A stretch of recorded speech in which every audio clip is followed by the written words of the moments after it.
சாந்தி. அவ்யக்த சமிகை 20 ஏப்ரல் 2024. बाबा சொல்றாரு, संस्कार मिलन की रास करने के लिए अपने नेचर को ईजी और एक्टिव बनाओ. சன்ஸ்கார சந்திப்பு, சன்ஸ்காரத்தில் நாம் நடனமாடுகின்றோம், அதாவது ஒருவருக்கொருவர் ஒத்துப்போகின்றோம். அதற்காக உங்களுடைய ஸ்வபாவத்தை மிகவும் ஈஸியாக, அதாவது இலகுவானதாக வைத்து கொள்ளுங்கள்.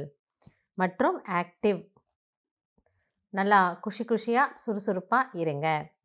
ஈஸி அர்த்தாத் அப்னே புருஷார்த்த மே சன்ஸ்காரோ மே பாரிப்பன் ந ஹோ.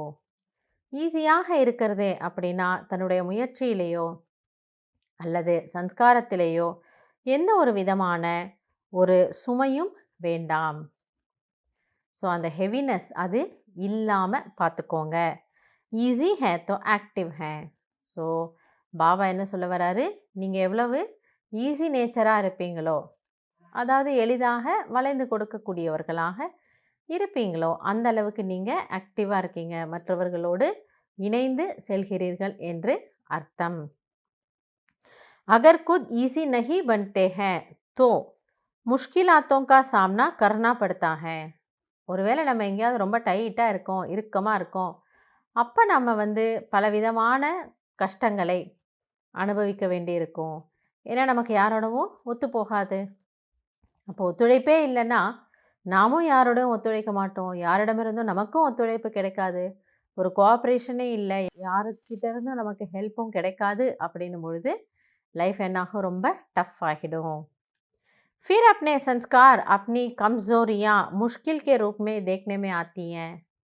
அப்போ நமக்கு நம்மை பார்த்தாலே ரொம்ப வருத்தமாக இருக்குமா, ஐயோ என்னோடய சன்ஸ்காரம் இப்படி இருக்கே, நான் ஏன் இப்படி இருக்கேன்னு தெரியலையே, இது ரொம்ப கஷ்டமாக இருக்கே, ஆனால் என்னால் இதை மாற்றிக்கவும் முடியலையே. ஸோ அதுவே உங்களுக்கு ஒரு பாரமாக ஆகிடும். எனவே பாபா ரொம்ப அன்பாக புரிய வைக்கிறாரு, குழந்தைகளே, உங்களுடைய சுபாவத்தை, உங்களுடைய நேச்சரை நீங்கள் ஈஸியானதாக மாற்றிக்கொள்ளுங்கள். லேசாக இருங்க, இறுக்கமாக இருக்காதீங்க, டைட்டாக இருக்காதீங்க, ஈஸி நேச்சராக இருந்து கொள்ளுங்கள். அப்போ உங்களை சுற்றி இருக்கக்கூடியவர்களுக்கும் உங்களோட சம்பந்தம் தொடர்பில் வர்றதுக்கு அவர்களுக்கும் வசதியாக இருக்கும். அதுவே என்ன சொல்கிறாரு பாபா, சன்ஸ்கார மிலனில் அந்த சந்திப்பு, ஒருவர் புரிந்து கொண்டு நடப்பதில் உங்களுக்கு ரொம்பவே ஒத்துழைப்பாக இருக்கும். ஸோ இன்றைக்கி நாம் கவனிக்க வேண்டிய விஷயம், நான் பிறருடன் சம்பந்தம் தொடர்பில் வரும்பொழுது எவ்வளவு நான் ஈஸியாக மூவ் பண்ணுறேன். அதை நம்ம காலையிலேருந்து இரவு வரை சின்ன விஷயங்கள்லையோ பெரிய விஷயங்கள்லையோ முக்கியமான முடிவுகள் எடுப்பதிலையோ எல்லாவற்றிலும் நம்ம சோதனை பண்ணலாம். எங்கேயாவது நமக்கு அது என்னென்னு புரியலை, பாபா இந்த நேரம் நான் என்ன செய்யணும்னு எனக்கு தெரியலை அப்படின்னா நம்ம பாபாவையே உடனே கேட்டுக்கலாம்.